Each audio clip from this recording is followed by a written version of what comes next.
ഇന്ന് മാർച്ച് 7 ചൊവ്വാഴ്ച. നിങ്ങൾ അറിഞ്ഞിരിക്കേണ്ട പ്രധാനപ്പെട്ട ചില അറിയിപ്പുകളാണ് ഇന്നത്തെ വീഡിയോയിൽ. ആദ്യത്തെ അറിയിപ്പ്, മുഖ്യമന്ത്രിയുടെ കണക്ട് ടു വർക്ക് പദ്ധതിയിൽ ഗുണഭോക്താക്കളായവർക്ക് ഇപ്പോൾ സന്തോഷ വാർത്ത എത്തിയിരിക്കുകയാണ്. പലരുടെയും ബാങ്ക് അക്കൗണ്ടുകളിൽ 2000 രൂപ വീതമാണ് ഇപ്പോൾ ക്രെഡിറ്റ് ആയിട്ടുള്ളത്. കേരള സർക്കാർ തൊഴിൽ രഹിതരായ യുവാക്കൾക്കായി ആവിഷ്കരിച്ച കണക്ട് ടു വർക്ക് പദ്ധതി പ്രകാരം 12 മാസമാണ് യുവാക്കൾക്ക് സാമ്പത്തിക സഹായം ലഭിക്കുക. നൈപുണ്യ പരിശീലനത്തിനും മത്സര പരീക്ഷകൾക്കും തയ്യാറെടുക്കുന്ന 18 വയസ്സ് മുതൽ 30 വയസ്സ് വരെ പ്രായമുള്ള കുടുംബ വാർഷിക വരുമാനം 5 ലക്ഷം രൂപയിൽ താഴെയുള്ളവർക്കാണ് ഈ സഹായം ലഭിക്കുക. ഫെബ്രുവരി മാസത്തിൽ ആദ്യ ഗഡു വിതരണം ആരംഭിച്ചു. അന്ന് ഏകദേശം 10,000-ഓളം പേർക്കാണ് ഈ തുക ലഭിച്ചത്. അതിനുശേഷം ആദ്യഘട്ടത്തിൽ തുക ലഭിക്കാത്തവർക്കൊക്കെ രണ്ടാം ഘട്ട വിതരണം നടന്നിരുന്നു. ഇപ്പോൾ മാർച്ച് മാസത്തെയും ഏപ്രിൽ മാസത്തെയും തുക ഒരുമിച്ച് 2000 രൂപ വീതമാണ് ബാങ്ക് അക്കൗണ്ടുകളിൽ ക്രെഡിറ്റ് ആയിരിക്കുന്നത്.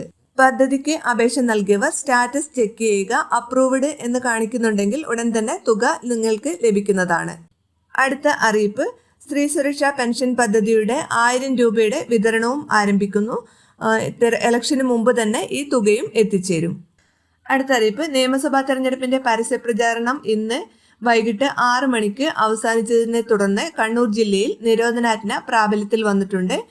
ഇതുമായി ബന്ധപ്പെട്ട പ്രധാന വിവരങ്ങൾ, ഇന്ന് വൈകിട്ട് 6 മണി മുതൽ വോട്ടെടുപ്പ് ദിവസമായ ഏപ്രിൽ 9 അർദ്ധരാത്രി വരെ നിയന്ത്രണങ്ങൾ തുടരും.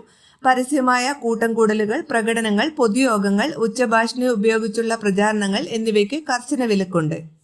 അതുപോലെ തന്നെ വോട്ടെടുപ്പ് പ്രമാണിച്ച് ജില്ലയിൽ ഇന്ന് വൈകിട്ട് മുതൽ ഏപ്രിൽ 9 വരെ മദ്യവിൽപ്പന പൂർണ്ണമായും നിരോധിച്ചു.